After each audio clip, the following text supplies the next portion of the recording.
What's up, ladies and gents? This is KSigKid, coming at you with another Destiny video. Today, we're going to pay a visit to Lord Shaxx. That's right, it's time to go ahead and do Lord Shaxx's weekly bounties. Now, I've been doing them here and there, quite honestly, because I save so many clips, because I make so many different Destiny videos on so many different things. I've got a bunch of Lord Shaxx clips hiding out somewhere on my PS4, and I wasn't exactly sure which ones I showed, which ones I didn't show before, so I ended up cutting out 2 of them, which I still don't believe that I ended up showing, but the video was long enough as it was with all the different clips we see. Plus, we're going to see a few really special, lucky, super lucky RNG drops that end up happening as well. So I hope you enjoy this video. So one of the really cool things with the new Lord Shaxx weekly bounties is you can pretty much stockpile them. It's not like before with the Art of War where you could only get 1 each week, and then if you had that one you didn't finish it up, you wouldn't be able to pick up another one. This one, because it's tied to different game modes, you can pick up and hold a number of different ones. So sometimes you might very well just be turning in 2 Lord Shaxx bounties if you happen to do a lot of Crucible one week. Maybe you'll play a lot of Control, maybe you'll play a lot of Clash, whatever it may be. In my case, I had a number of Control ones to do, and I had some Supremacy ones, so that's why you're going to see some Supremacy gameplay and some Control gameplay as well. Now, I actually think this is a really good time to go ahead and show a Lord Shaxx video, because tomorrow we're going to get Iron Banner again. And the game mode in the Crucible for Iron Banner is always a hot topic. It's always a hot topic. And typically people say, oh, I love Control the best, except for when we play Control, nobody wants to capture Control Point. And then we say, well, Clash is the best. And then by the time Clash is done, everybody's screaming and complaining that 1, Clash was always filled with sniper rifles, or 2, people were running around and shotgunning all over the place. Whenever it's Iron Banner Rift, most people hate it, some people really enjoy it, especially if they're playing with their friends. And on Supremacy, people say, oh, there's too many shotguns, it's too crazy. Well, let me say this. So, again, I was playing Control, and then I was playing Supremacy. I started off on Control, and then moved over to Supremacy. And after playing a number of Control matches, jumping into Supremacy, it was a lot of fun. I had a ton of fun with it. And what's fun about Supremacy for me is it's fast. It's fast and you're running all over the place and you've got to keep your head on a swivel. And yes, you will die a lot, but that's just a part of the charm. I personally don't mind dying. I stink at PvP in general, so I die a lot. But that's why I enjoy Supremacy. But if I had to play Iron Banner Supremacy for an entire week, I would be absolutely fed up with Supremacy.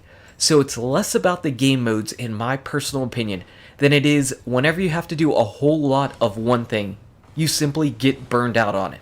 So think about that whenever you're doing Clash this week, and you see people spawn camping, or just sitting in their own spawns, not moving at all, the very opposite of spawn camping, and they're just sitting back there with their sniper rifles, too scared to run up anywhere, and you're like, this is the most frustrating game mode in the world.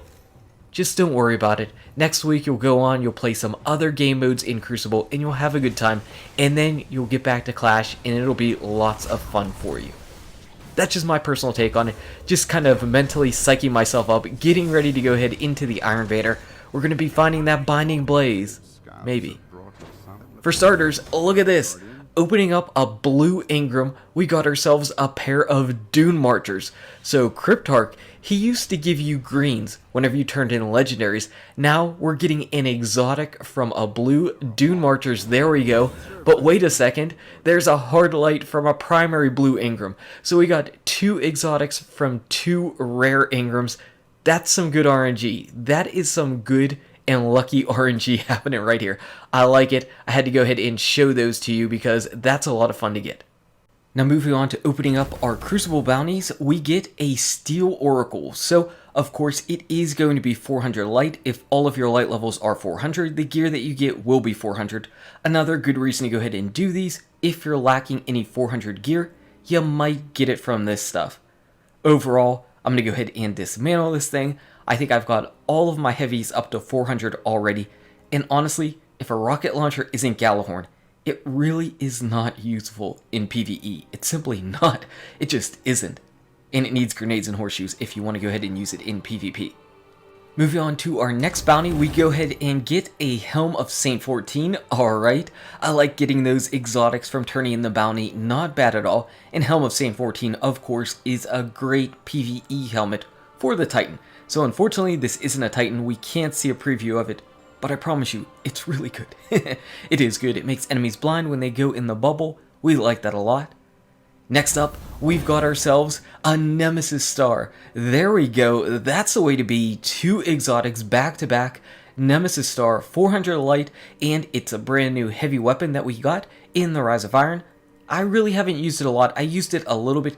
It's basically like an inverse Thunderlord where the longer you shoot, the slower it fires, but it gets more accurate and deals out more damage.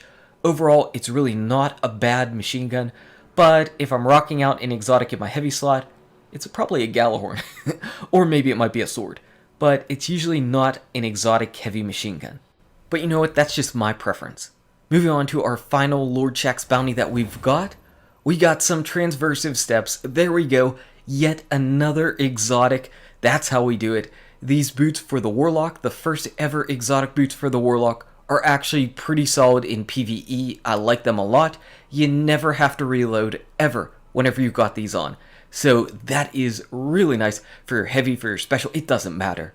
They're really nice, they're really solid. So those are our Lord Shaxx bounties. We got a lot of exotics. I hope you did those bounties.